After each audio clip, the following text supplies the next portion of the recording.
शासनाच्या 13 कोटी वृक्ष लागवड उपक्रमाअंतर्गत अमळनेरात महसूल विभाग आणि विविध सामाजिक संघटनांच्या वतीने अंबरशी टेकडीवर वृक्षरोपणाचा अनोखा कार्यक्रम घेण्यात आला। यात सकाळी 11:11 अवघ्या 1 मिनिटात 1111 झाडे लावण्यात आली। हा अनोखा कार्यक्रम अमळनेरचे तहसीलदार प्रदीप पाटील यांच्या संकल्पनेतून साकारण्यात आला।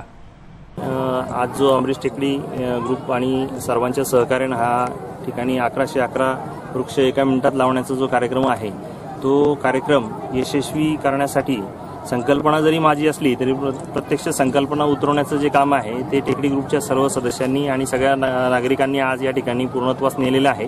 यापूर्वी सुद्धा मी अकोला जिल्ह्यात असताना माननीय जिल्हाधिकारी जी श्रीकांत यांच्या संकल्पनेतून 1001 वृक्षांची लागवड आम्ही अकोट तालुक्यात केलेली होती। एका वेळेस एका मिनिटाला केलेली होती।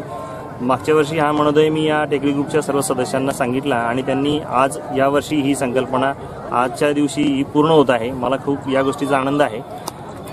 टेकडी ग्रुपने अगोदरच जवळपास रोज सकाळी 2 तास श्रमदान करून 3500 झाडं या ठिकाणी टेकडीवर तयार करून एक चांगली वेगळी इकोसिस्टम या ठिकाणी डेव्हलप केलेली आहे आणि आता ही नव्यानं 1111 झाडं लागल्यामुळे आणखी एक चांगलं वातावरण आणि सरांनी सांगितल्याप्रमाणे एक ऑक्सिजन हब या ठिकाणी अमळनेरकरांसाठी उपलब्ध होणार आहे।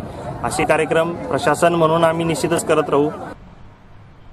ओमच्या मंत्रोच्चारात एका मिनिटात एकाच वेळी एवढी झाडे लावण्याचा असा अभिनव प्रयोग जिल्ह्यात प्रथमच करण्यात आला। त्यामुळे कार्यक्रमाचे सर्व स्तरातून कौतुक होत आहे।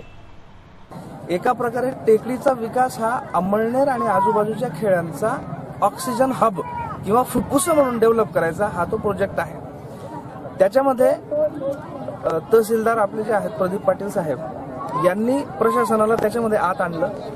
आजी आणि माजी लोकप्रतिनिधी त्याच्यामध्ये आजी माजी खासदार आमदार नगरपालिकेचे पदाधिकारी यांनीही त्याच्यामध्ये मदत केली आणि सगळ्यात महत्त्वाचं म्हणजे टेकडीवर दररोज इमाने ईदबारे काम करणारी जी मंडळी आहे या सर्व सिनियर मंडळींनी वेळोवेळी प्लॅनिंग करून आजचा जो एवढा मोठा आज कार्यक्रम दिसतो आहे, एक अनोखा कार्यक्रम दिसतोय, याचं सगळ्यांचं श्रेय त्यांनी जे काम केलं सतत त्याला जातं। आणि सगळ्यात महत्त्वाचं अजून एक होत आहे की कुठल्याही ठिकाणी ज्यावेळी एखाद्या शहरामध्ये विधायक कामं सुरू होतात त्यावेळी तिथली जी तरुणाई आहे त्या तरुणाईला काहीतरी एक पॉझिटिव्ह काम मिळतं, ती चॅनलाइज होते। या कार्यक्रमाच्या निमित्ताने इथल्या तरुणाईला ही जी पॉझिटिव्ह ऊर्जेचं आउटलेट मिळत आहे, मला वाटतं हा अमळनेरच्या इतिहासातला फार मोठा क्षण आहे। यावेळी शहरातील सर्व संघटना व पदाधिकारी सामाजिक कार्यकर्ते हजर राहिल्याने अंबरशी टेकडीला यात्रेचे स्वरूप आले होते। Ganesh Chavan, Marathi one, Amalner. Marathi one digital युगाचं निर्भीड व्यासपीठ।